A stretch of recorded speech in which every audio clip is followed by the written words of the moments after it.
विभाग जाते हैं और तमाम व्यक्तियों से गुजारिश है कि मीडिया को बोले कि सरकार के आला अधिकारी को हम लोग स्ट्रक्चर ले रहे हैं बोले कि क्या आपसे टर्मिनेशन करेंगे तो क्या मंगलवार से हम लोग का भी एक्शन भी शामिल है। नेक्स्ट सलाम जी हमें कभी तैयार है लगाए नारा एक बार और जितने हमारे पहले कर्मी है सभी आगे आए।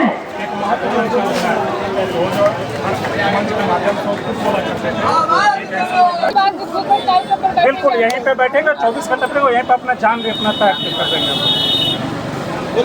मांगों को लेकर के तो भूख हड़ताल करने की बात कर रहे हैं आप लोग, क्या वाकई आप लोगों का ये जो मांग है इतना लंबा खिंच जाएगा कि अब आप लोगों को भूख हड़ताल करके सरकार को झुकाने का काम करेंगे? सरकार की तरफ से अभी तक कोई आश्वासन नहीं मिला है, ना विभाग की तरफ से कोई आश्वासन मिला है। अब हम लोग आज 9वां दिन है धरना प्रदर्शन पे लगातार बैठे हुए हैं। जब कोई बात करने के लिए नहीं आ रहा है तो लास्ट में हम लोग को ये निर्णय लिया जा रहा है कि आमरण अनशन पे बैठेंगे। जब तक हम लोग की मांगे पूरी नहीं हो जाती है हम लोग कंटिन्यू बैठे रहेंगे। उसके लिए कुछ भी करना पड़े हम लोग तैयार हैं। सरकार कहती है कि नियमावली चेंज नहीं होगी, औरों के लिए चेंज हो रही है नियमावली। संविधान में संशोधन हो रहा है तो हम लोग में क्यों नहीं संशोधन हो सकता है? अभी 550 के लिए अमीन के लिए उन लोग का संशोधन हो गया और हम लोग जब यहाँ कर्मचारी बैठे हुए 13,000 हैं तो हम लोग के लिए नहीं संशोधन हो सकता है? सरकार इस बात को समझ नहीं रही है। सरकार को ये चेतावनी भी है कि हम लोग जो यहाँ 13,000 कर्मचारी हैं, 13,000 कर्मचारी जो है सरकार बनाने का काम भी कर सकता है, सरकार गिराने का काम भी कर सकता है। मांग क्या है? उचित मांगों को उचित मांगों, सबसे उचित मांग हम लोगों का है कि हम लोगों का जीवन जो है सो अंधकार में है, तो हम जो है सो सरकार का ब्राइट वर्क तो कर रहे हैं। सरकार का जो ब्राइट उज्जवल वर्क है, जीवन अंधकार में इसलिए है कि आज के 2 साल के बाद हम लोग को सीधा निकाल दिया जाए काम समाप्त होने के बाद। तो उसके बाद बताइए ना हमारी एज रहेगी ना ही कुछ रहेगा, तो हम कैसे दूसरे वैकेंसी में भी जा सकते हैं? नहीं जा सकते हैं। जीवन तो मेरा गर्त में डाल देगा ना। इसीलिए हम लोग आवाज़ उठाए हैं कि हम लोग को भी जो है सो परमानेंट किया जाए और 60 साल किया जाए और हम लोगों के भी जीवन को देखते हुए जो है सो जो इंजीनियर का ग्रेड पे है 4600 ग्रेड पे वो भी लागू किया जाए।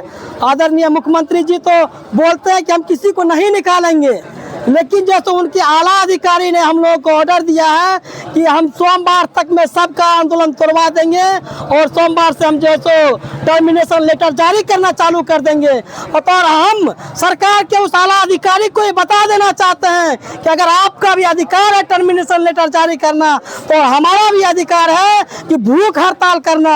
और भूख हड़ताल के दौरान किसी भी व्यक्ति की अगर किसी भी व्यक्ति के साथ अनहोनी घटना होता है तो मैं उस सरकार के आला अधिकारी को बता देना चाहता हूं कि अगर अनहोनी घटना हो जाती तो इसका जवाब देते बिहार सरकार को हालत खराब हो जाएगी। मैं यही बोलना चाहता हूं। मैम हम लोग यहाँ पे बैठे हुए भूख हड़ताल पे अपनी सरकार से मांग भूख हड़ताल पे इसलिए बैठ रहे हैं मैम कि हम लोग पिछले 9 दिन से यहाँ शांतिपूर्ण धरना प्रदर्शन कर रहे हैं, लेकिन सरकार या विभाग की तरफ से कोई पॉजिटिव हम लोग को वाइफ नहीं आ रही है। हम लोग और ऊपर से हम लोग को डेली, एक दिन नहीं होता, डेली धमकी। पहला दिन क्या हुआ, ID ब्लॉक कर दिया गया। दूसरा दिन क्या हो गया, मुख्यालय की तरफ से जो हम लोग का जिला की तरफ से स्पष्टीकरण आया गया। अब क्या हो रहा है, निदेशालय की तरफ से आ रहा है। इवन सचिव सर हो गए, अपर सचिव सर हो गए, वो लोग अपना मीडिया पे आके बोल रहे हैं कि हम लोग को टर्मिनेट कर दिया जाएगा, ये कर दिया जाएगा। हम लोग के पास कोई ऑप्शन ही नहीं है भूख हड़ताल के अलावा। तो हम लोग के पास जब ऑप्शन कुछ नहीं है, हम लोग सरकार के अगेंस्ट नहीं है ना विभाग के अगेंस्ट है, हम लोग सिर्फ ये है कि हम लोग की मांगों को सुना जाए। हम लोग का जो आपको कम से कम ये तो है, हमारे जो डेलीगेशन टीम है उनसे बात करिए कि हाँ आप लोगों को क्या मांगे, आप क्या कर सकते हैं, नहीं कर सकते। अभी इवन मैम ये सब भी नहीं हो रहा है तो हम लोग क्या करें? हम लोग के पास सॉल्यूशन क्या है?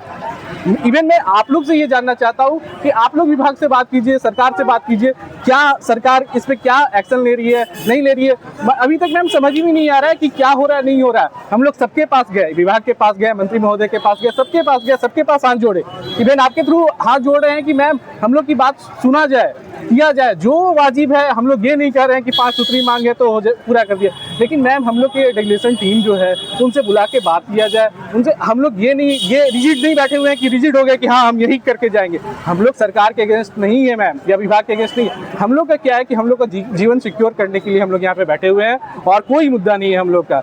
हम लोग सब इंजीनियर हैं मैम, और सब इंजीनियर बैठा हुआ है, और ये जो हम लोग कार्य करते हैं माननीय मुख्यमंत्री का बहुत ही मतलब अच्छा योजना है जो कि अभी हो रहा है।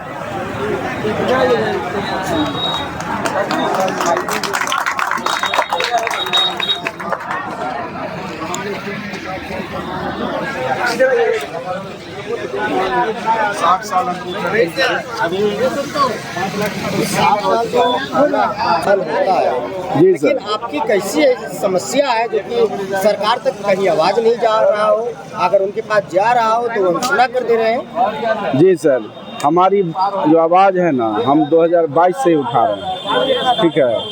2020 में कोरोना का काल था, उस समय माननीय मुख्यमंत्री हमको नियुक्ति पत्र दिए थे।